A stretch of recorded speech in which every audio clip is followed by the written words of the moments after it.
અમે લોકો દિલથી બોલતા, અમને કોઈ ભાષણનો શોખ નથી, પણ જે સમજે એને આટલું ઘણું છે. અને આપણો સમાજ અભણ, ભોળો અને શિક્ષિત નથી. એની માટે મેં દિવેશને કીધું, મારો દીકરો, મેં કીધું દિવેશ તું કંઈ એવું પ્રસંગ કર. અને દિવેશે મારા વિચાર કરી અને એના શિક્ષણ માટે ખૂબ મોટું પ્રયત્ન કર્યો છે. એમાં તમારા બધાનો સાથ જોઈએ અને કરજો. અમે લોકો કોઈ ડોનેશન નથી લેતા, તમારા છોકરા છોકરીઓને અમે ભણાવીએ.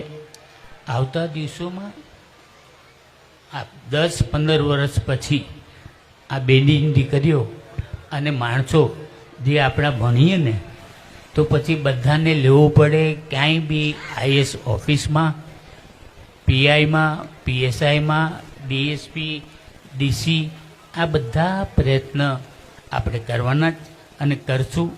હું જ્યાં સુધી જીવી ત્યાં સુધી આપણા સમાજને હું કોઈ દી નહીં ભૂલી શકું.